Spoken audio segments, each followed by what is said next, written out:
마태복음 3장 1절부터 10절까지 함께 읽겠습니다. 그때에 세례 요한이 이르러 유대 광야에서 전파하여 가로되 회개하라 천국이 가까웠느니라 하였으니 저는 선지자 이사야로 말씀하신 자라. 일렀으되 광야에 외치는 자의 소리가 있어 가로되 너희는 주의 길을 예비하라 그의 첩경을 평탄케 하라 하였느니라. 이 요한은 약대 털옷을 입고 허리에 가죽띠를 띠고 음식은 메뚜기와 석청이었더라. 이때에 예루살렘과 온 유대와 요단강 사방에서 다 그에게 나와 자기들의 죄를 자복하고 요단강에서 그에게 세례를 받더니 요한이 많은 사두개인과 사두개인이 세례 베푸는데 오는 것을 보고 이르되 독사의 자식들아 누가 너희를 가르쳐 임박한 진노를 피하라 하더냐. 그러므로 회개에 합당한 열매를 맺고 속으로 아브라함이 우리 조상이라고 생각지 말라. 내가 너희에게 이르노니 하나님이 능히 이 돌들로도 아브라함의 자손이 되게 하시리라. 이미 도끼가 나무 뿌리에 놓였으니 좋은 열매 맺지 아니하는 나무마다 찍어 불에 던지우리라. 아멘. 마태복음 3장의 본문의 말씀은 주님의 길을 예비하러 왔던 세례 요한에 대한 말씀이고 세례 요한을 통한 하나님의 말씀입니다. 그래서 이 복음을 증거하는 데 있어서 굉장히 중요한 자리에 사실은 마태복음 3장은 놓여 있습니다. 그 가운데 이제 세례 요한을 보내서 주님의 길을 예비하게 하실 때에 처음 전했던 메시지가 3장 2절인데 회개하라 천국이 가까웠느니라. 그렇게 말씀을 전하고 삼고 회개하라 천국이 가까웠느니라.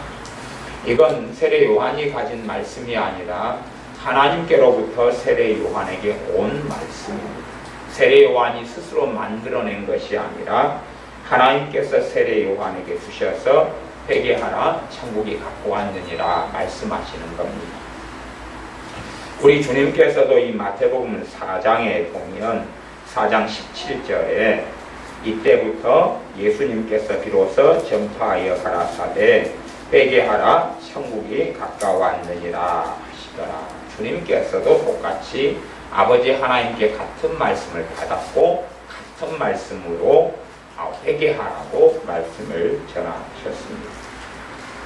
그렇기 때문에 하나님의 나라에 들어가는 데 있어서의 그 문을 무슨 문이라고 말하냐 그러면 회개의 문이라 그렇게 말할 수 있겠습니다. 천국에 들어가는 그 문이 무슨 문이냐? 회개의 문이다 하는 사실입니다. 그러므로 회개가 없이는 천국에 들어갈 수가 없습니다. 회개가 없이는 하나님의 나라에 들어갈 수가 없습니다. 그렇기 때문에 회개가 없는 복음, 회개가 없는 복음은 가짜 복음이 될 수밖에 없습니다. 그래서 회개가 얼마나 중요한지, 그리고 회개는 어떠한 부분들이 있는지, 그리고 어떠한 회개를 할 때에 회개를 통하여 하나님의 은혜가 임하는지에 대해서 말씀을 가능한 대로 좀 빨리 성경을 찾아보면서 말씀을 나눌 수 있었으면 좋겠습니다. 회개하라 천국이 가까웠느니라. 회개라는 것은 두 가지 의미를 가집니다. 회개는 마음을 고치고 삶을 고치는, 마음을 고치고 삶을 고치는. 그래서 좀 어떤 신학적인 사람들은 혹은 좀 세밀하게 살펴보기 원하는 사람들은 회개를 두 가지 부분으로 나눕니다. 하나는 회심, 하나는 회개. 그렇게 나누기도 합니다. 회심이라는 것은 마음이 하나님께 마음에서부터 돌아오는 것, 하나님께로 마음이 향하는 것, 이걸 회심이라고 합니다. 세상을 향해 있거나 죄를 향하던 데서 하나님께로 마음이 향하는 것, 이걸 회심, 마음 심자를 썼어요. 하나님께 돌아왔다, 마음이 돌아왔다. 그 다음 회개는 개자가 고칠 개자입니다.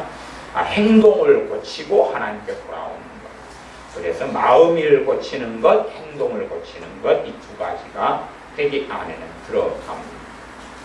좀 어려운 이야기를 여러분께 한다면 이 신약성경은 회개라는 단어가 신약성경에 기록된 건 헬라어로 기록됐는데 헬라어 상에는 두 가지 단어가 사용됩니다. 하나는 일반적으로 제일 많이 쓰이는 것은 메타노이아 이런 단어가 사용됩니다. 메타노이아라는 것은 의미적으로 들어가면 마음의 변화를 이야기해요. 마음의 변화. 그래서 이걸 어떤 면 메타노이아는 회심에 가까운 단어가 되겠죠. 마음의 변화라는 단어만이 아니라 또 하나는 어떤 단어가 있냐 그러면 에피스트로페라는 단어가 있습니다. 따라해 보십시오. 에피스트로페. 에피스트로페. 메타노이아. 메타노이아. 에피스트로페. 에피스트로페. 시험에도 안 나오니까 모르셔도 됩니다. 근데 에피스트로페라는 단어도 회개라는 단어인데 그건 행동의 변화를 이야기하는 것, 이렇게 의미가 두 가지로 나누어진다는 것을 여러분이 기억하셔야 됩니다.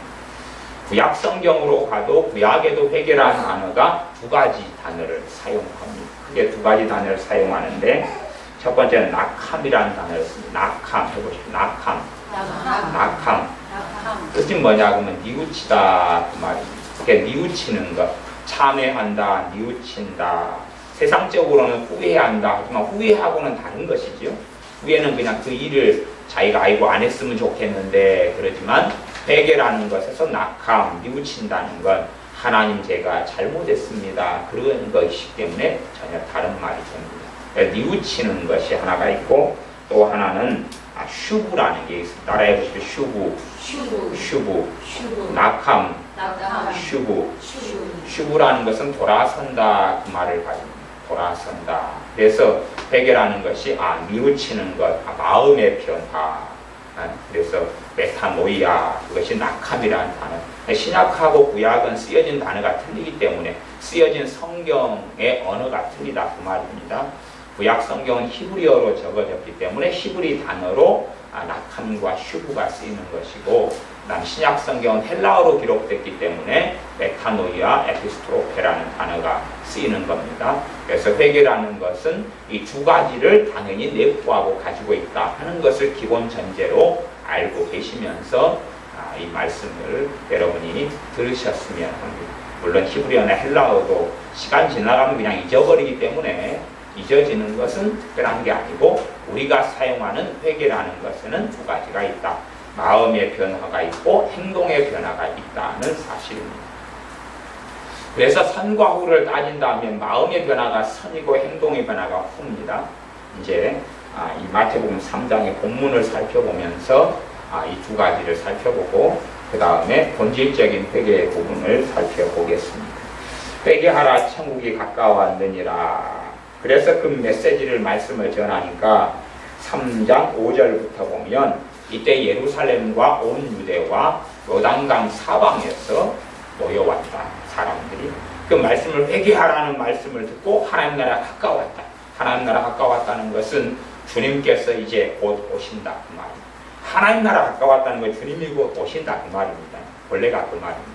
그러니까 지금도 하나님 나라가 가까웠다 그러면 이제는 주님의 재림이 임박했다는 것이고, 과거에는 하나님 나라 가까웠다 그 말은 주님의 초림이 임박했다 그 말이에요. 이제는 메시아가 오신다 그 말이 되어집니다. 하나님 나라 가까웠다는 의미에는 그 본질이 있어요. 그래서 구약 성경에는 하나님의 나라에 대해서 계속 말씀하는데 그 핵심은 하나님이 직접 오신다 그 말입니다. 직접 오시는 하나님이 우리 주 예수님이 되시는 겁니다. 하나님 나라 가까웠다는 건 예수님이 오시는 게 임박했다. 지금도 주님의 이제 재림이 임박했습니다. 그 말씀을 듣고 난 다음에 사람들은 이제 큰일 났다. 이제는 이렇게 살아서는 안 되는구나. 이제 주님께서 오시면 정리를 하시는데, 주님께서 오시면 알곡과 가라지로 나누어 버리는데, 교회 안에서도 알곡과 가라지로 나누어 버리는데 주님이 오심이 임박했구나. 내가 이 상태에 이대로 있어서는 안 되겠구나 하는 것입니다. 제가 엊그저께 물때가 맞아서 바다 애들과 수영을 가면서 저도 수영하러 가지는 않고 저는 이제 게와 해삼을 잡으러 갔습니다. 근데 해삼을 좀 나름대로 많이 잡았어요. 해삼을 잡고 게를 얼마나 잡았냐 그러면 게를 한 이만큼 잡았습니다. 그래가지고 제 손에 보면 상처만 한 30군데가 넘는데 그 태풍의 영향으로 파도가 좀 세게 치니까 이런 돌에 막 끓히고 그런. 근데 그래가지고 이제 작업을 다 끝내고 마지막에는 해삼 쬐깐한 거 한 2마리 가지고 게 몇 마리 잡고 이제 작업을 끝내야 되겠다. 그리고 돌아서니까 제가 이렇게 잡아놨던 게 뭉텅이가 파도에 쓸려가지고 사라져버린 거예요. 개들이 다 탈출해버리고, 개를 이렇게 담아놨던 해삼을 수십 마리를 한 20, 30마리 해삼 큰 것들 잡았는데 다 사라져버리고 없는 거예요. 그 앞에 어쩐지 개하고 씨름할 때 되니까 큰 파도가 몰려오더라고요. 그래가지고 그거 하고 씨름하고 높은 바위 위에 망태기를 갖다가 잡아가지고 놔뒀는데 뒤돌아보니까 사라져버립니다. 그래서 같이 갔던 이봉래 전사님이 제가 바다에 주저앉아 있더래. 가만 돌아보니까 제 양반 위에 바다에 주저앉아 있구나 그랬대요. 아니 한 2시간 동안 잡아놨던 모든 게 한순간에 물거품이 돼 날아갔죠. 그리고 원체 파도가 좀 많이 와가지고 그때 그 태풍 짬이의 영향으로 파도가 많이 쳤어요. 그래가지고 그 영향으로 제가 안경을 바꿨잖아요. 7년 동안 써봤었던 6년이 넘게 썼던 안경이 날아가 버렸어요. 그 안경을 잃어버려서 개를 많이 잡으면서 이 개를 팔면 안경값은 나오겠다. 그리고 이게 안 보이는 눈으로 개도 잡고 해삼도 잡았는데 그것까지 날아가 버리니까 이 세상이 허무한 거예요. 갖고 물속에 주저앉아 있었는데 그 장면을 딱 보시면 제 양반이 왜 저기 주저앉아 있는가. 세상의 허무함을 세례 요한의 회개하라는 메시지를 통해서 사람들이 들은 것입니다. 들어서 나와서 하는 행동이 3장 6절입니다. 자기들의 죄를 자복하고, 이것이 이제 메타노이아는 것이죠. 이것이 메타노이아, 낙함이죠. 마음에서 뉘우친 거죠. 자복한다 그 말은 하나님 내가 잘못했습니다. 하나님 내가 정말 잘못했습니다. 하나님 우리가 잘못 살아왔습니다. 내가 범죄했습니다. 그래서 시편 가운데 여러분이 회개의 기도를 하실 때 가장 많이 살펴보실 만한 시편이 있다면 시편 51편입니다. 51편은 굉장히 중요한 시편의 자리에 차지합니다. 하나님 내 죄를 깨끗이 씻어주십시오. 우슬초로 나를 정결케 해주십시오. 나를 깨끗하게 해주십시오. 내 죄를 용서하여 주십시오. 내 죄를 도말하여 주십시오. 내게 정직한 영을 주십시오. 내 마음을 새롭게 하여 주십시오. 그런 기도가 시편 51편입니다. 어떤 면에서 우리의 기도하고 좀 다를 수도 있습니다. 왜 다르냐 그러면 우리의 기도는 회개처럼 보이지만 후회가 많습니다. 그러나 다윗의 시편 51편은 후회보다는 회개입니다. 하나님 내 죄를 용서해 주시옵소서. 나를 깨끗하게 해 주시옵소서. 그런 거죠. 근데 우리는 어떤 건 정도만 하냐 하면 잘못했습니다. 용서해 주세요. 용서해 주세요는 같은데 이 하나님의 사람 다윗은 훨씬 더 강력하게 자신을 깨끗하게 해달라고, 자신을 새롭게 해달라고 기도합니다. 우리보다 믿음의 자리가 훨씬 다르다는 것을 알 수 있습니다. 자기들의 죄를 사람들이 나와서 자복하고 요단강에서 그에게 세례를 받습니다. 그들이 하나님 앞에서 이걸 회심이라는 단어로 쓸 수도 있고 회개라는 단어도 쓸 수 있습니다. 물론 이렇게 자신들의 죄를 잡아가는 것이 회개의 완성이 되지는 않습니다. 그러나 회개의 출발이 되는 건 사실입니다. 그리고 회개에 이렇게 자신의 죄를 자복하는 것이 회개의 중심적인 요소라, 그렇게 제가 전에 설교하고 말씀을 드렸던 적이 있습니다. 내 죄를 자복하는 것, 그렇게 해서 나아갔습니다.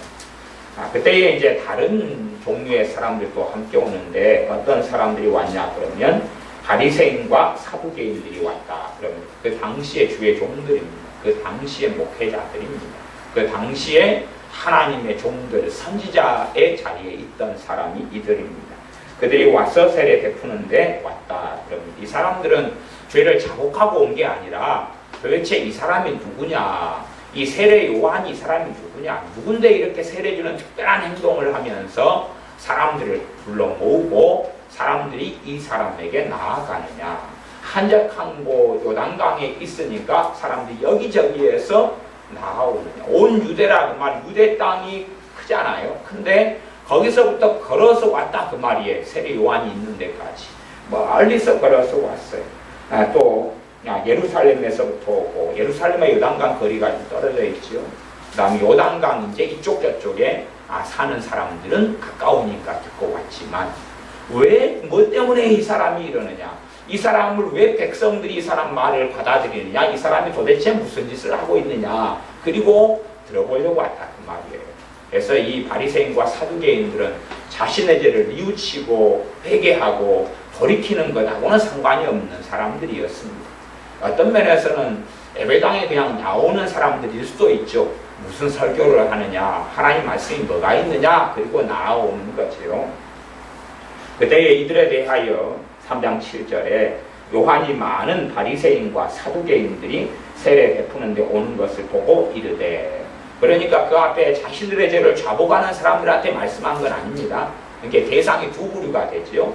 한 부류의 사람들은 메타노이아, 회개하면서 죄를 자복하면서 회개하라, 하나님의 나라가 임하였느니라, 주님께서 곧 오신다는 말씀, 회개하라, 주께서 곧 오신다는 말씀, 왕이 오신다는 말씀, 메시아가 오신다는 말씀을 깔고 있는 이 가장 근원적인 복음의 메시지에 반응해서 나온 부류가 있었고, 또 한 부류는 구경꾼, 판단하기 위해, 재판하기 위해 때로는 흠과 약점을 잡아서 세례 요한, 선지자 요한을 공격하고 공략하려고 나온 부류의 사람들이 있었는데, 지금 이 말씀은 회개하지 않은 사람들에 대한 말씀이 됩니다. 그래서 이 사람들에게 이르되 독사의 자식들아, 독사의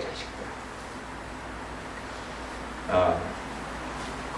제가 간혹 설교를 듣다 보면은 우리나라 유명한 목사님 중에 그런 설교를 하는 분이 있어요. 어떤 사람들에 대하여, 또 모든 사람들에 대하여 하나님께서 눈에 넣어도 아깝지 않은 하나님의 사람이다. 당신들은, 나는 하나님의 눈에 넣어도 아깝지 않다거나 안 아프다거나 하여튼 그런 비스무리한 말씀을 하시는데, 성경하고는 다른 이야기입니다. 인본적인 설교와 인본적인 가르침, 물론 그분의 설교 전체적으로는 저도 좋아하는 설교에 들어갑니다만은 그러한 내용들은 인본적인 것.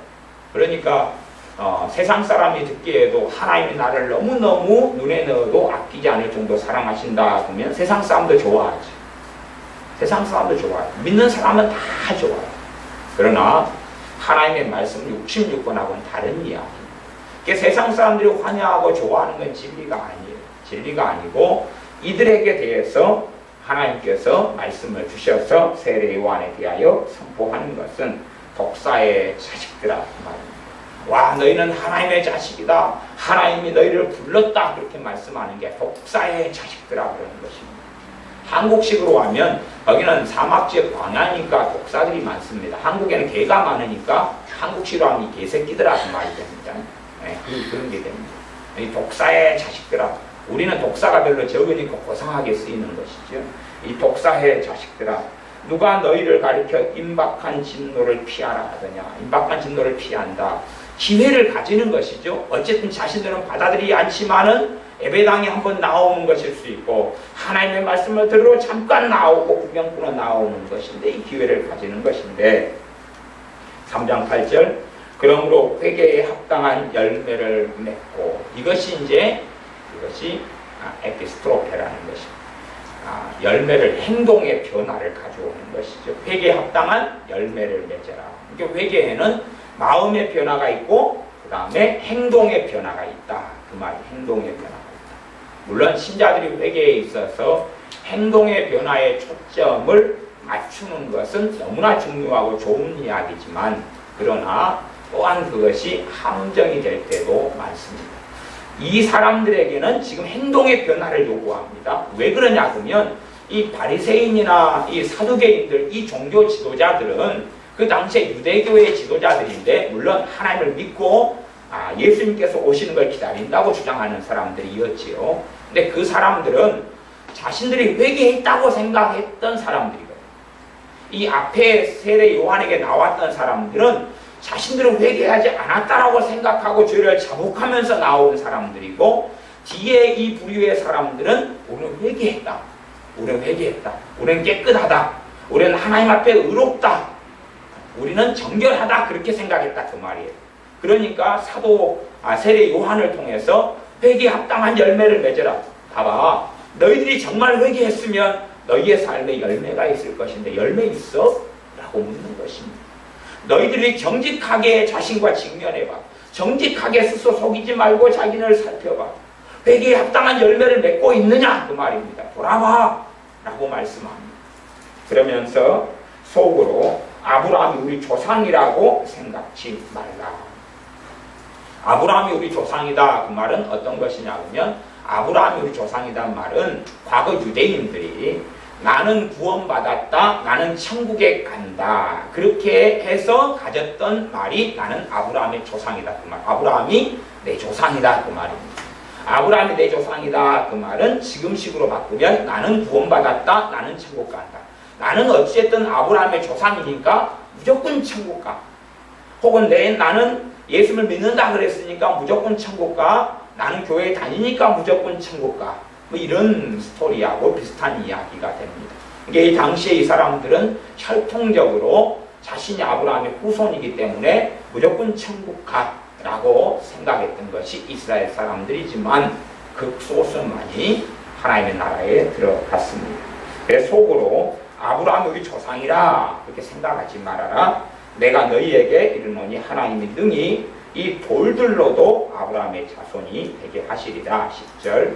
이미 도끼가 나무 뿌리에 놓였으니 좋은 열매 맺지 아니하는 나무마다 찍어 불에 던지우리라. 도끼가 나무 뿌리에 놓였는데 좋은 열매를 안 맺으면, 회개에 있어서 첫 번째 마음의 변화, 두 번째 행동의 변화라고 그랬죠. 행동의 변화가 맺히지 않으면 찍어버리겠다. 그런 것이 이 사람들에게 선포된 하나님의 말씀입니다. 11절에는 나는 너희에게 회개케 하기 위하여 물로 세례를 주거니와. 뭐 하기 위해서요? 회개하게 만들기 위해서 세례를 준다. 이게 세례 자체가 회개하는 행위는 아닙니다. 회개하기 위한 결단은 됩니다. 결단. 세례 요한에게 와서 세례 받는다는 것은 나는 죄인이요 라고 하는 것이지. 우리가 예수님의 이름으로 세례 받는다는 것은 나는 죄인입니다 라고 사람들 앞에 인정하는 것이 됩니다. 그래서 회개의 결단은 되고, 회개하기 위한 그러한 도움을 주기 위해서 물로 세례를 준다라고 말씀합니다. 회개케 하기 위하여, 마음의 변화가 있기 위하여, 그 다음에 행동의 변화가 있기 위하여. 행동의 변화라는 것은 어떤 것은 시간이 빠르고 어떤 것은 시간이 오래 걸립니다. 어떤 것은 빨리 내가 변할 영역이 있고 어떤 것은 평생의 과정이 됩니다. 회개의 분야들과 내용들은 그렇습니다. 마음의 변화도 그렇지요. 내가 분노라는 것, 또 근심이라는 게 죄다. 이걸 깨닫게 된다 그래도 마음 안에서 분노나 근심이 다 제거되고 없어지는 것. 그래서 실제의 행동 속에 근심하지 않고 두려워하지 않고 하나님을 신뢰하고 분노하지 않고 혈기 부리지 않고 산다. 그것은 행동의 변화가 실제 삶에 나타나려면 한순간에 되지 않고 오랜 여정의 시간이 필요하다. 그 말입니다. 그렇기 때문에 세례 요한이 죄를 자복하고 나온 사람들에게 한 말씀이 본문의 내용은 아닙니다. 물론 그 다음에 이제 11절부터는 모든 사람이 대상이 되었을 겁니다. 나는 너희로 회개케 하기 위하여 물로 세례를 주거니와 내 뒤에 오시는 이는 나보다 능력이 많으시니 나는 그의 신을 들기도 감당치 못하겠노라. 그는 성령님과 불로 너희에게 세례를 주실 것이요. 세례 요한의 입장에서는 그냥 세례를 베푼 것이 아니고요. 누가 정말로 죄를 자복하고 뉘우치고 이런 것을 보면서 세례를 주었다는 걸 알 수가 있습니다. 그냥 아무나 세례를 준 게 아니고, 왜 세례를 주라고 하나님께 사명을 받았거든요. 세례를 주면서 예수님의 길을 얘기하라고 그랬기 때문에 아무에게나 그냥 길 지나가는 사람에게나 세례 받읍시다 그렇게 한 건 아니고 자신의 죄를 자복하고 나온 사람들을 확인하면서 그 말들을 그 죄의 고백을 들으면서 그러면서 세례를 베풀었다는 것을 알 수가 있습니다. 우리 주님께서도 아무에게나 성령 세례로 아니면 불로 역사하시는 게 아니다 그 말이죠. 본질적으로 주님 앞에 죄를 자복하고 나온 사람들에게 그때에 불과 성령님으로 세례를 주시는 분이 주님이십니다. 지금은 신앙생활하기가 과거에 비해서 많이 어려워졌다 그랬습니다. 과거 같은 경우는 예를 들어서 하나님의 성의 순복음 지금은 그 신학교 이름이 바뀌었습니다만은 옛날에 순복음 신학교에 들어갈 때 되면 면접을 할 때에 면접에 이제 주의 좋은 목사님이 되기 위해서 신학교를 들어갈 거 아니에요. 그러면 전에 조영기 목사님 그래 했던 순복음 신학교 같은 경우는 필수적으로 물었던 질문이 있습니다. 어떤 질문을 했냐 하면 성령 세례 받았습니까? 라는 질문을 했습니다. 신학생들, 내가 하나님 일을 하겠습니다. 주의 종이 되겠습니다. 하는 사람들이 면접을 봤을 때에 성령 세례 받았습니까? 그런 질문을 했어요. 거꾸로 예수를 믿는다 하는 사람들에게 가장 지옥 같은 삶을 이렇게 갈 수 있는 방법이 있다면 성령님 없이 신앙생활하면 지옥 같은 삶을 살 수가 있습니다. 그래서 어떤 목사님은 말하기를 정말 이건 못된 놈인데 어떻게 골탕을 먹일까 그러다가 골탕 먹이는 방법이 있다 그랬어요. 골탕을 어떻게 먹이냐 그러면 니는 성령 받지 말고 니는 목사나 해라. 그것이 이제 가장 크게 그 사람 골탕 먹이는 방법이다. 그렇게 말씀한 적이 있어요. 그래서 한참 웃었는데 그건 맞는 이야기입니다. 목회자만 되는 게 아니라 성령님의 도우심과 역사와 성령 세례 없이 예수를 믿는 것은 정말 비참한 일이 됩니다. 왜냐하면 아무런 열매도 맺을 수 없기 때문에 그렇습니다. 손에 쥐면 지푸라기 정도만 얻기 때문에 그렇습니다. 물론 성령 세례나 성령 충만은 주님이 하시는 일과 내가 하는 일이 뗄래야 뗄 수 없는 불과 분리의 관계에 있습니다. 그래서 너희는 성령님을 소멸치 말라 그렇게 말씀한 겁니다. 성령 충만이 오고 성령 세례가 왔는데 그 은혜와 그 감사와 감격과 죄를 깨닫게 하시는 것과 은혜 속에 이끌어 가시는 걸 내가 다 없애버릴 수 있다 그 말이에요. 다 없애버릴 수 있어요.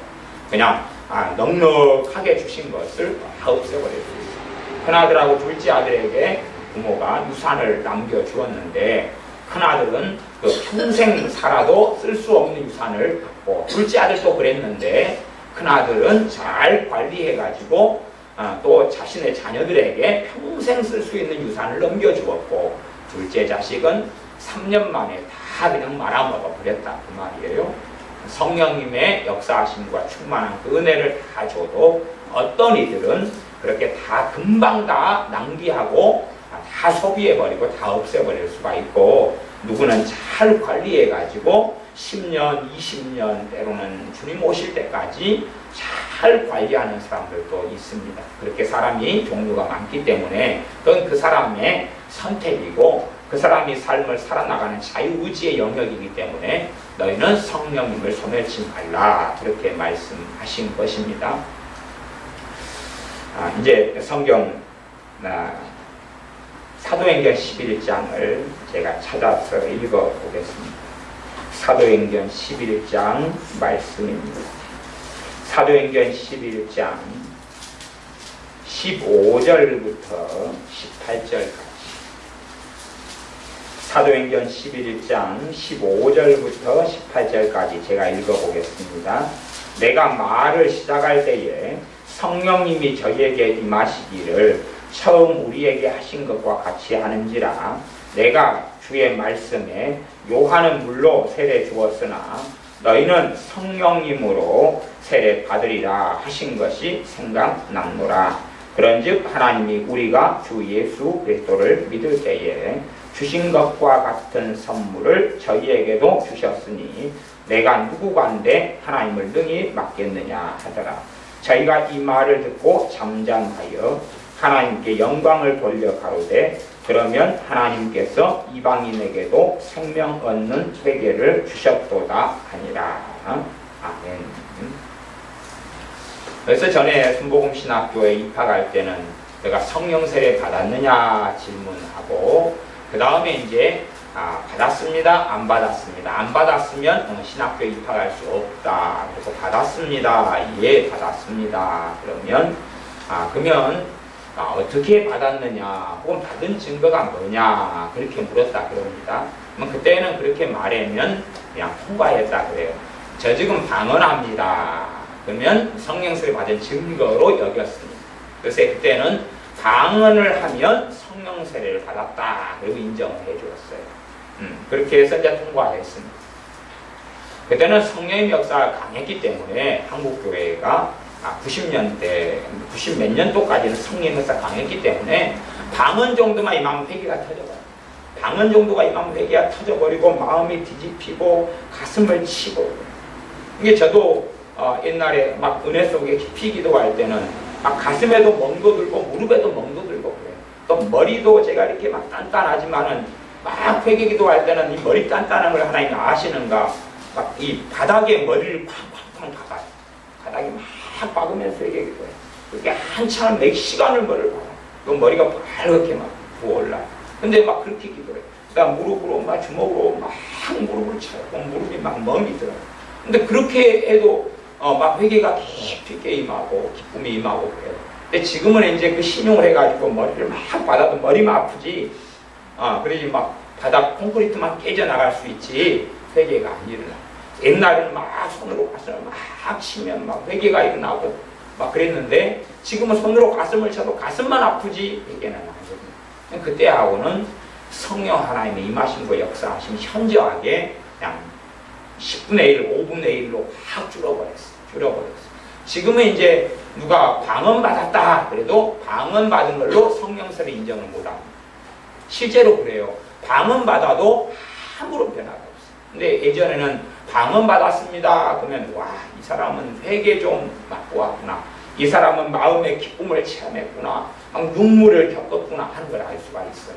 근데 지금은 방언 받아도 뜨뜻미지근하고 어쩌다가 한 옛날에 성령 세례를 경험한 사람들은 방언을 100명이 받았다 그럼 그 중에서 몇 명, 두어, 서너씩은 옛날에 경험한 걸 비슷하게나 좀 약하게나 경험하는 사람들을 봅니다. 근데 대부분은 방언해도 이제 별게 없어요. 근데 지금 방언은 제 개인적으로는 좀 그 영역으로 들어가면 좀 복잡한 이야기가 되어서 간략하게 밖에 말씀을 못 드리는데 성령 세례하고는 별게 없고 한마디로 그냥 표적적인 은사로 성령 세례에 따르는 어떤 은사보다는 표적적인 은사에 불과하다 그런 이야기를 할 수밖에 없습니다. 근데 지금의 방언의 은사를 받는다는 건 과거에 비추어서는 별 의미가 없어집니다.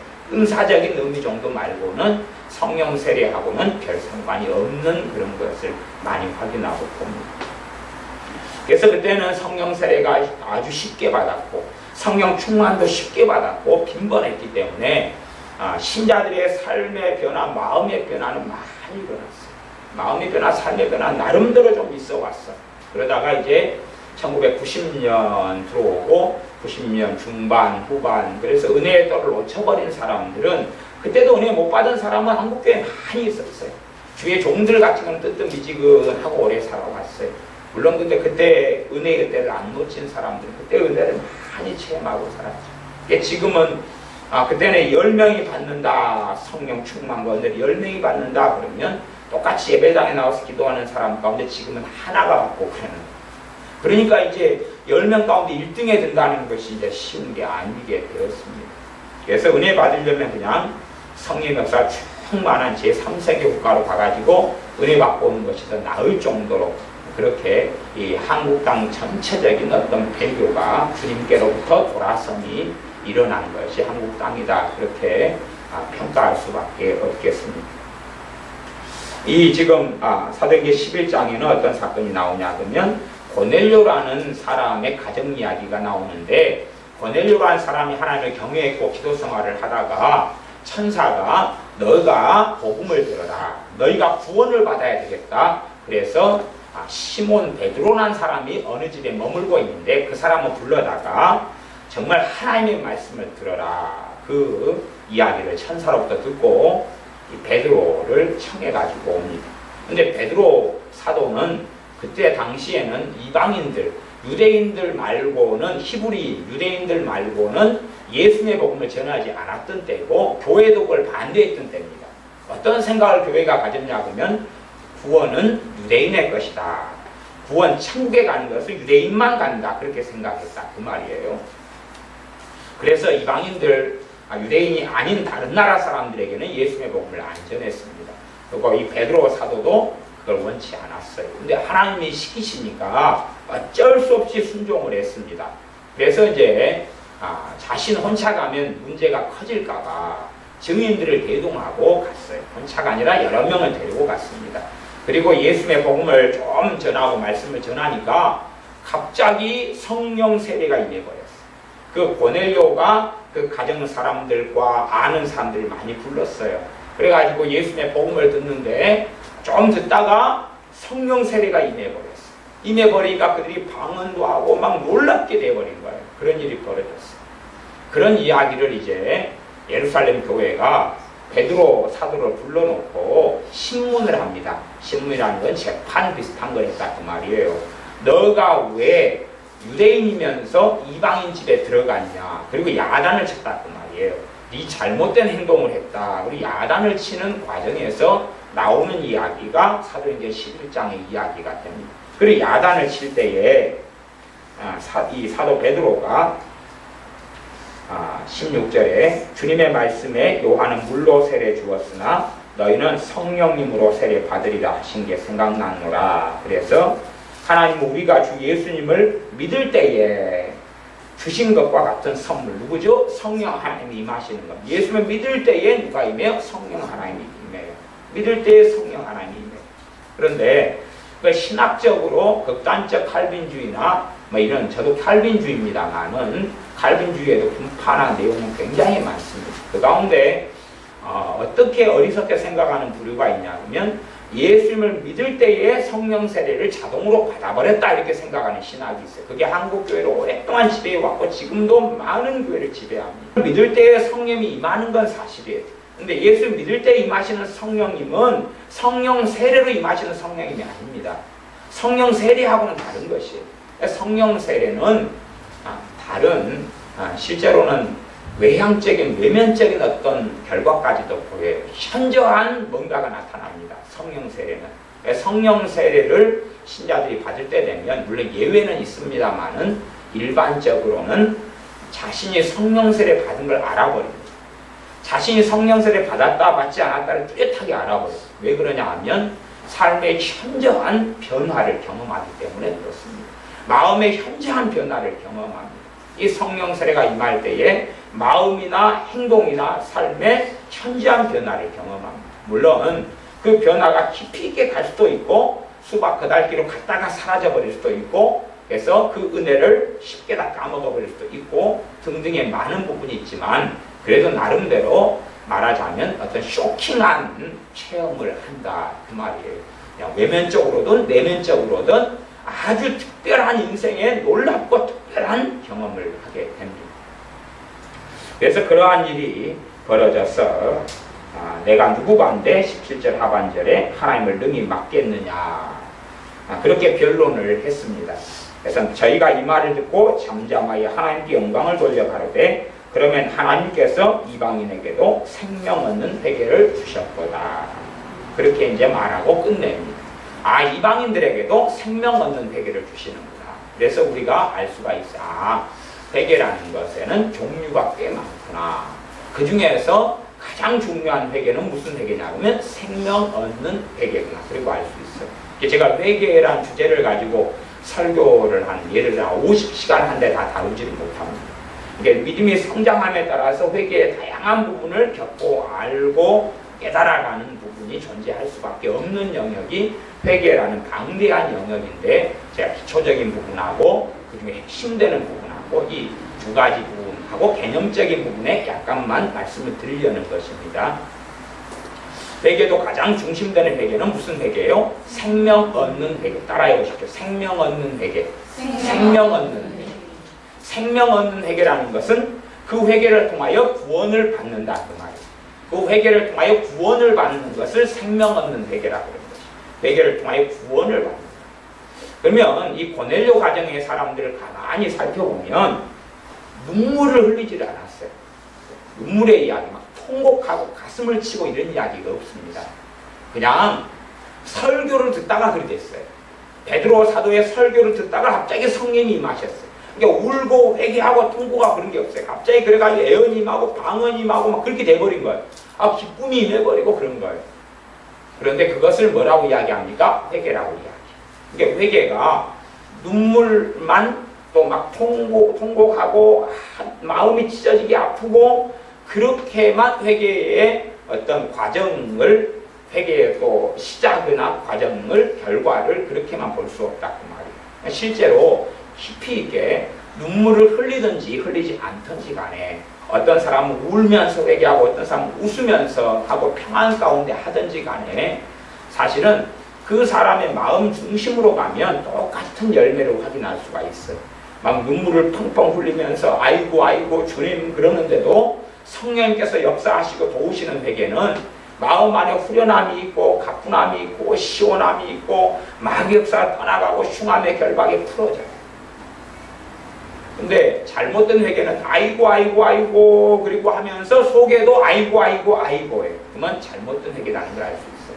근데 진짜 회개는 겉으로는 막 울는데 안에는 기쁨이 있어요.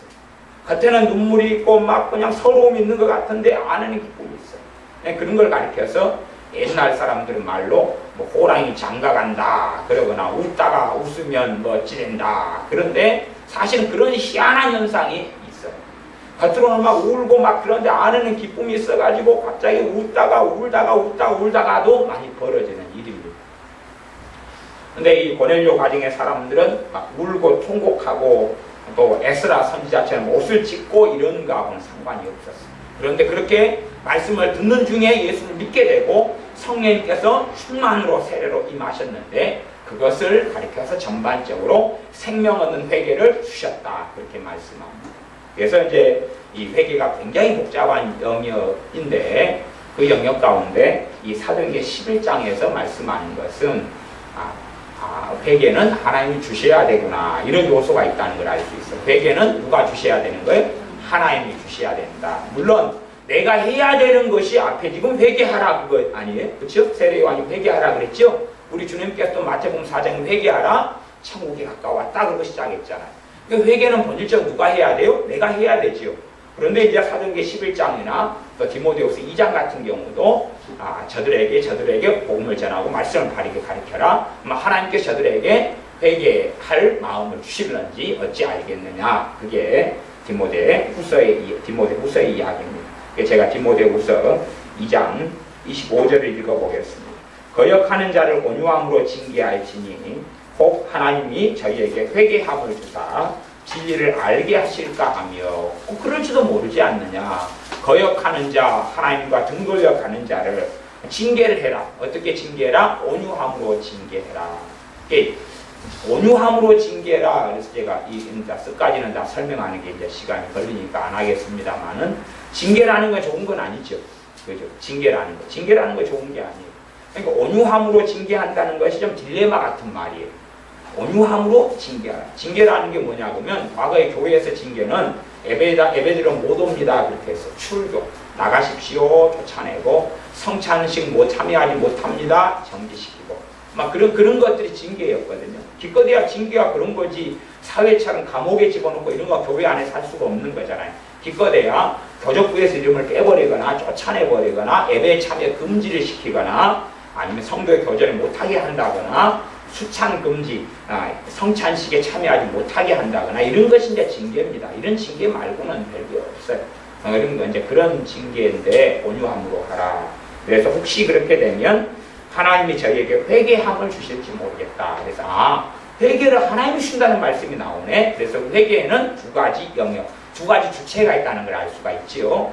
내가 주체고 당사자가 주체고 그 다음에 하나님이 주체고.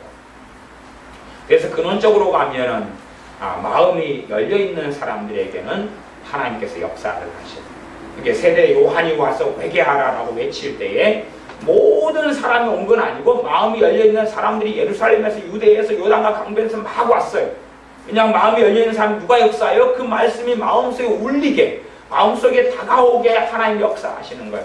와가지고 근데 자복은 누가 해요? 또 자기가. 물론 거기에는 은혜가 있어요.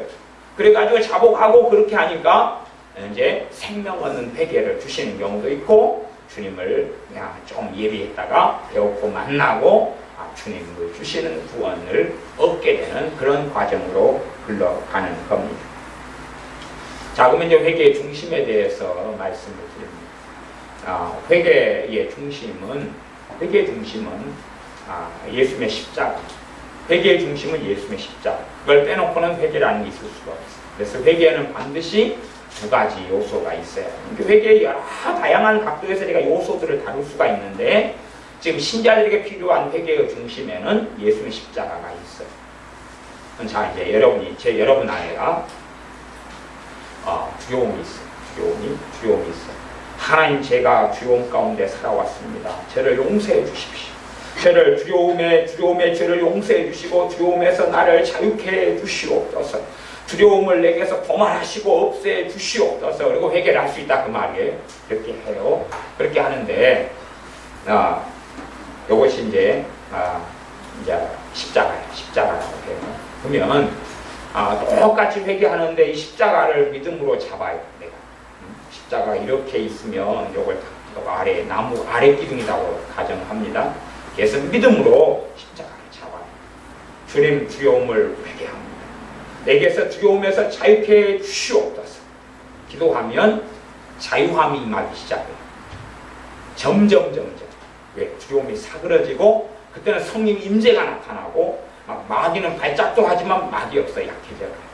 내가 지금 회개하면서 뭘 붙잡고 있죠? 십자가를 붙잡고 있어요. 이게 회개의 중심에가 들어가요. 그렇기 때문에 회개는 마음의 변화이고 메타노이아, 그 다음에 행동의 변화인데, 사실은 그 중심에는 뭐가 있냐 그러면, 회개는 마음의 변화, 행동의 변화를 가져오는 거예요. 근데 이것은 뭐냐 그러면 결과론적인 이야기. 자, 결과론적인 이야기. 마음의 변화, 행동의 변화는 뭐라고요? 결과론적인 이야기예요. 결과론적인 이야기에서 그 단어가 가지는데, 본질은 회개는 축복의 통로. 회개는 예수님의 십자가의 복음의 능력이 내게 영향을 미치는 통로예요. 지금 앞에 지금 전등이 있는데 여기 스위치가 달렸잖아요. 여기 줄이 달렸잖아요. 그러면 이제 우리 지난번에 인선이가 놀라운 역사를 이루었어요. 놀라운 역사를 이루었는데, 인선이가 저 전등을 하나를 불을 켜려고 했어요. 근데 아무리 켜도 안 켜지니까 이 스위치가 빨리 힘대로 당겼어요. 그러니까 놀라운 역사가 전등이 막 떨어져 버리는 거예요. 근데 인선이의 실수가 있었어요. 뭐냐 그러면 저 전등불을 켜려면 먼저 원래 그 기본 스위치에 불을 켜야 되거든요. 그렇지 않아요? 기본 스위치를 딱 켜면 전등이 들어올 텐데, 아니면 기본 스위치를 켜도 전등이 안 들어오면 그 다음에 요 스위치를 당겨야 되잖아요. 그런데 기본 스위치를 안 눌러놓고, 안 누르니까 전기 여기까지 안 들어왔잖아요. 안 들어온 걸 땡기니까 안 들어오니까 또 땡겨보고 또 땡겨보고 또 땡겨봐가지고 안 되니까 확 땡겨가지고 전등이 우두두 그렇게 그런 사태가 벌어졌죠. 그러면 기본이 뭐냐, 회개의 기본이 뭐냐, 기본 스위치를 켜놔야 되잖아요. 그지요? 그 다음에 이제 일이 들어오는 건데, 그 다음에 이것을 당기면 꺼지고 당기면 켜진다 그 말이에요.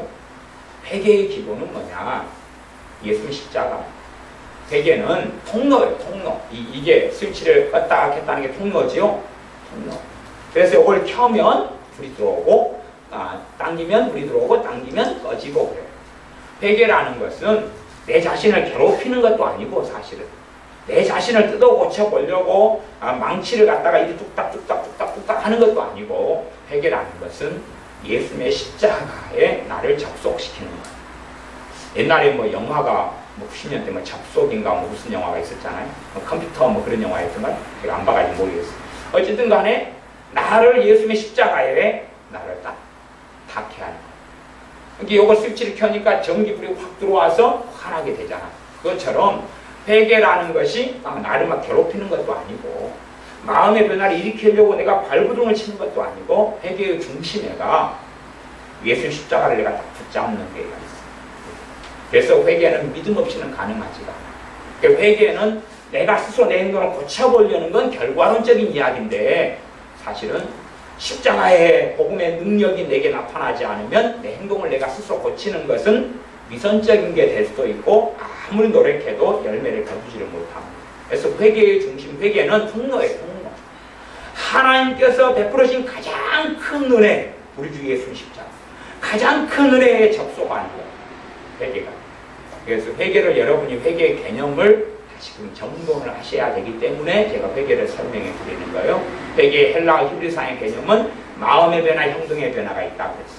근데 그러면서 회개하라 그러지만 끊임없이 세례 요한은 누구를 알립니까? 우리 주 예수님을 알려요. 성경 끊임없이 주님에 대해서 말씀해요. 왜? 우리 주 예수님이 아니고서는 이 회개라는 것은 물거품이거든요. 물거품. 의미가 없다 그 말이에요. 다윗 같은 사람이 회개했을 때도 다윗은 주님을 알고 있었어요. 그러니까 대부분 메시아 되신 우리 주 예수님 태초부터 계시고 천지 만물을 창조하신 예수님. 성경 기록하기를 끊임없이 히브리서 1장이나 요한복음 1장이나 태초에 예수님께서 천지를 창조하셨다고 말씀합니다. 하나님께서 누구 손을 통해서요? 예수님의 손을 통해서 천지를 창조하셨다고 말씀합니다. 그래 천지의 창조자가 삼위일체 하나님이 되시는 거죠. 근데 그 예수님에 대한 이야기가 가득한 게 이 다윗의 메시지예요. 그 다음 구약도 그렇고 신약도 그렇습니다. 예수님이 없이는 회개라는 건 의미가 없어요. 그래서 세례 요한이 보라 세상 죄를 지고 가는 하나님의 어린 양이로다.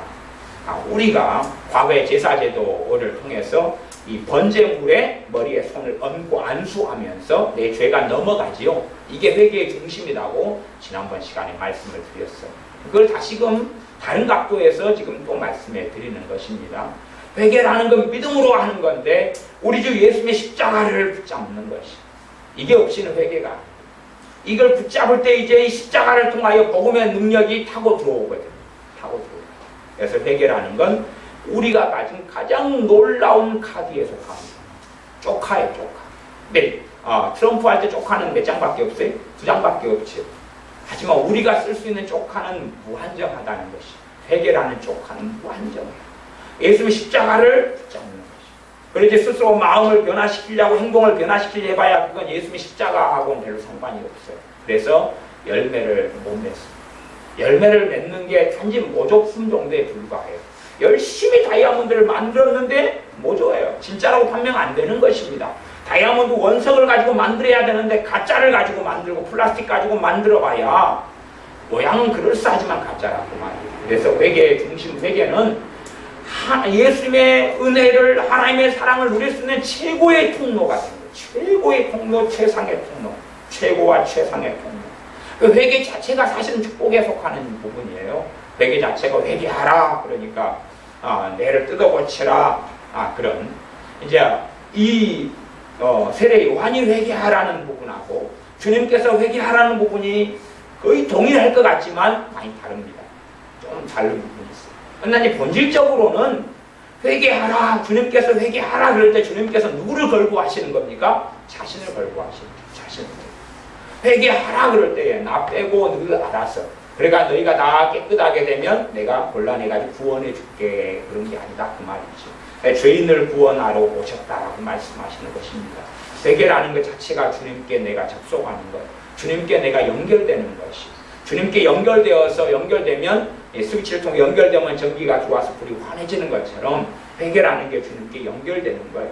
그래서 예수를 믿는 믿음이 없이는 회개가 가능하지 않습니다. 회개는 믿음이 없이는 불가능한 것이에요. 내가 회개를 회개한다는 건 주님께 바로 믿음을 통해 붙잡는 것이에요. 회개를 통해서 내가 예수님과 연결되는 거. 이게 회개의 본질이에요. 연결된 다음에 시작되는 거. 연결된 다음에 시작되는 거. 뭐 일반적인 빨래를 물 가지고 하면 일단은 빨래를 하려면 물 속에 넣어야 될 거 아니에요. 그치요? 물 속에 넣어야지 거기서 빨든지 말든지 그럴 것 아닙니까? 우리가 회개하려면 우리를 누구 속에 집어넣어야 돼요? 예수님의 보혈 속에, 예수님의 십자가의 권능과 은혜 속에 나를 집어넣어야 될 거 아니에요. 그러니까 이 땅에서는 눈에 보이는 빨래는 그냥 물속에 퐁덩 담그면 되지만, 내가 하나님 앞에서 삶은 믿음에서 믿음에 이르게 하나님, 오직 의인은 믿음으로 말미암아 살리라 하는 말씀대로 믿음을 사용하지 않고는 가능하지 않아진다, 그 말입니다. 그러니까 믿음을 통해서 나를 예수님의 십자가의 속에 집어넣어요. 믿음을 통해서 나를 예수님의 보혈 속에 집어넣어야, 그런 방법 중에 하나가 이제 기도하면서 주님의 십자가를 붙잡는 거예요. 붙잡아요. 믿음을 통해 붙잡아요.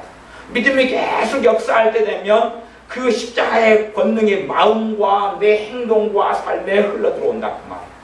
여러분이 똑같이 근심이라는 것, 근심이 깊어질수록 의지력은 약해져 가거든요. 그러면 근심을 이렇게 고칠 수가 없어요. 이게 알코올도 술도 의지하는 것도 그냥 술을 한두 잔씩 몇 잔씩 마시는 사람 끊기가 쉬워요. 그러나 술이 그 사람을 어느 때 삼켜버린 사람은 술을 끊겠다고 발버둥을 쳐도 술이 안 끊어진다, 그 말이에요. 그러면 이제 여러분이 예를 들어서 절망이 있다 그러면은 절망을 내 안에 품고 있다 그럼 절망의 강도와 수준이 다 다를 거예요. 절망하는 삶을 20년 살아온 사람은 엄청나게 많을 거고, 절망을 한 달에 한 번씩만 꼭 한 사람은 적을 것이고, 절망을 딱 그냥 평생 동안에 한 번밖에 안 했어요. 그러면 쥐꼬리만큼 알 것이고 막 그럴 거 아니겠어요? 다 다르다, 그 말이에요. 그러면 절망을 내가 회개하고 자복하면서, 절망은 하나님에 대해서 신뢰하지 않음이고, 절망은 불신앙이고, 절망은 내가 하나님께 엎드리지 않음이고, 그래서 절망을 통해 살아가는 사람이 절망에서 마음이 고쳐지고, 절망이 내게서 떠나야지만 믿음이 역사하는데, 그때에도 믿음을 통해서 절망을 자복하고 나아갈 수 있다. 그럼 예수님 십자가를 내가 붙들어요. 주님, 절망에서 나를 자유롭게 해주십시오. 내가 절망을 자복하고 회개합니다. 절망에서 나를 깨끗게 해주시옵소서. 기도 그렇게 하는데, 입으로는 똑같이 기도할 수 있어도 마음에서 붙잡았는가 붙잡았지 않는가는 모르는 것이에요. 그렇기 때문에 똑같은 시간을 5분 동안 절망에 대해서 고백하고 회개했는데 어떤 사람은 열매가 없을 수 있어. 이걸 붙잡지 않은 사람, 주님의 십자가를 붙잡지 않은 사람. 네, 사도 바울은 내가 그리스도의 십자가 외에는 자랑할 것이 없다. 왜냐하면 주님의 십자가를 붙잡으면서 그가 삶이 변하고 마음이 변하고 성령 세례가 임하고 성령 충만이 임하고 그 은혜 속에서 주님을 위하여 끝까지 살 수 있었기 때문에 그렇습니다. 그러니까 우리가 주님의 십자가의 복음을 믿음을 통해서 주님의 십자가를 붙잡지 않으면, 이 십자가가 내 죄를 용서하시면 나를 대신하여서 달리신 주님의 십자가, 나를 대신하여서 물과 피를 쏟아버리신 그 십자가를 내가 믿음으로 붙잡지 않으면, 사실은 회개라는 것은 공허한 너뚜리에 불과하게 됩니다. 사두개인이나 바리새인이 했던 말장난 정도에서 멈추고 맙니다. 하지만 주님의 십자가를 붙잡는 믿음을 통해서 회개하는 사람은 회개가 가장 큰 은혜의 통로, 축복의 통로가 됩니다. 그래서 회개라는 것이 우리가 겉으로 드릴 때는 좀 고달픈 것이, 회개하라 하면 마음을 변화시켜라, 회개하라 행동을 변화시켜라, 그러니까 내가 억압받고 주눅이 들고 아프고 힘든 이야기처럼 들려온다 그 말이에요. 그러나 예수를 믿는 사람들에게 회개하라 그 말은 본질적으로 주님께 접속하라 그 말이에요. 주님과 연결되라 그 말이에요. 주님과의 관계 속에 들어가라, 주님 안에 들어가라, 주님 안에 들어가라. 빨래하기 위하여 슈퍼타일을 풀어놓은 물속에 빨래를 풍덩 담가서 3시간 놔두고 그 다음에 다시 세탁 속에 집어넣어가지고, 안 집어넣으면 빨래가 안 되잖아요. 그죠? 다라이 속에 집어넣고 슈퍼타일 물 풀어가지고 그 안에 집어넣고, 다음에 그것을 또 세탁소에 부어가지고 또 그 안에 집어넣고 그 안에서 돌리잖아요. 밖에서 돌리면, 밖에서 어떻게 돌려볼까요? 빨래에다 슈퍼타일 좀 뿌려가지고 손으로 잡고 빨래를 막 돌리면 빨래가 안 되잖아요. 물이 있어야죠, 물이. 그게 우리 주 예수님의 보혈이에요. 나를 집어넣고 돌리는 것이고, 나를 집어넣고 돌리는 것이고, 그게 회개거든요. 그러니까 능력은 빨래 때가 사라지는 것은 그 슈퍼타이에 있고, 그 다음 물에 있잖아요. 그 다음에 세탁기가 회전시키고 막 비비고 그런 것에 있는 것이에요. 그러지 빨래 자체가 가만히 있으면서 할 수 있는 것은 기껏해야 빨래마저 흔들면 먼지는 떨궈져 나가는 것이죠. 그렇죠? 그냥 외형적이 조금 있는 먼지는 떨궈져 나가요. 그것처럼 예수님의 십자가가 없어도, 주님의 복음이 없어도 회개가 먼지는 좀 떨어버릴 수 있는 정도 외형적인 거 나타낼 수 있다 그 말이에요. 그러나 그건 본질이 아니에요. 본질적인 게 아니에요. 먼지는 털어버릴 수 있어요. 그러나 찌든 때, 더러워 기름때가 묻고 막 이런 것들은 더 깊이 있게. 그래서 세탁을 때로는 세탁소에 맡기는 것은 전문적인 회계가 필요한 것은 이제 세탁소에 넣어야 되잖아요. 전문적인 게 필요한 게 또 있어요. 그렇기 때문에 집회를 하고 막 그러는 거예요. 막 삶아야 되기 때문에 안에 가서. 저도 빨래 꽤나 좀 태워 먹어본 사람입니다. 그래서 빨래를 보라 그러면서 옛날에는 연탄 뿌리에다가 세숫대라 해가지고 했잖아요. 그래서 다라이 빵꾸를 또 많이 내요. 그냥 뭐 다라이 빨래도 다 타지고 그 세숫대에도 빵꾸가 나고 옛날에 금속이었잖아요. 거기에다가 놓고 좀 빨래 좀 봐라 그러는데 놀러 가버려요. 놀러 갔다 들어오니까 그냥 다 팬티가 그냥 주로 속옷들을 이렇게 했잖아요. 뭐 다 타져버려요. 시커멓게 타져버리면 현장을 또 인멸을 해야 돼. 증거를 없애야지. 또 혼이 안 나기 때문에. 그런데 세숫대가 빵꾸가 안 났을 때는 그것만 씻고 땅을 파고 묻어요. 딱 불타버리고. 그래서 제가 여러 번 그랬어요. 아마 아직도 제 어머니는 모르고 계실 때도 있어요. 분명히 속옷이 5개가 있었는데 왜 4개밖에 없을까? 3개밖에 없을까? 막 그럴 때 왜 땅빵 묻어버렸기 때문에. 증거 인멸이에요. 잠바를 어떨 때는 빨면 그냥 타져버리면 그냥 묻어야지 어떻게 되겠어요. 뻣뻣하게 묻어버리니까 다 못쓰게 돼버리니까. 그 안에 넣고 삶아야 되는 것입니다. 그렇죠? 회개는 내가 예수님 안에 들어가는 것이고, 회개는 예수님이 십자가에 내가 나를 접붙이는 것이고 연결시키는 것이고 회개. 그렇기 때문에 믿음이 없이는 회개가 가능하지 않다는 이야기를 제가 끊임없이 드리는 것입니다. 내가 예수님께 나를 접속시킬 때에, 연결시킬 때에 십자가의 권능이 흘러들어와서 마음을 변화시키시죠. 내가 얼마나 접속시키느냐. 그러면서 내가 주님 앞에 고백하고 회개하고 내 죄를 하고 하는 것은 내게 필요하지. 필요한데 접속시킬 때만이 그러는 것이. 연결시키지 않으면 후회해서 끝나버려요. 사람들이 하는 후회해서 끝나버려요. 그리고 마음의 변화나 행동의 변화를 가져오지 못한다 그 말입니다. 여러분들이 회개를 고달프고 힘든 것, 여러분을 괴롭히는 것으로 여기지 마시고 회개라는 것이 내가 정말로 주님의 사랑을 누리는 통로가 회개구나. 내가 정말로 주님의 은혜 속에 들어가는 통로가 회개구나. 그것을 통하여 내가 자유케 되는구나 하는 것을 깨닫고 아셔서 회개를 통하여 주님의 복음의 능력을, 십자가의 권능을 체험하고 사시기를 바랍니다. 기도하겠습니다. 아버지 하나님, 우리가 우리 스스로 마음과 행동을 변화시켜 보려고 발버둥을 치지만 그렇게 변화되지 못하고 제자리 걸음에 있을 때가 너무나 많습니다. 회개는 내 힘과 내 의지력에 의지하는 게 아니라 주님 의지하고 주님의 십자가 붙들고 주님의 보혈이 역사하는 그 권능에 의거하여 우리의 마음과 행동이 변화됨을 믿사오니 우리가 믿음을 통하여 회개라는 놀라운 주님의 복음 속에 들어가는 은혜를 누리게 하여 주시옵소서.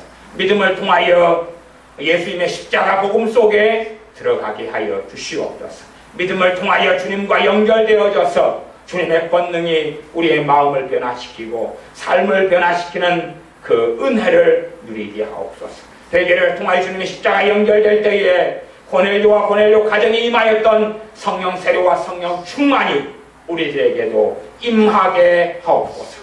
예수님의 이름으로 기도하옵나이다. 아멘.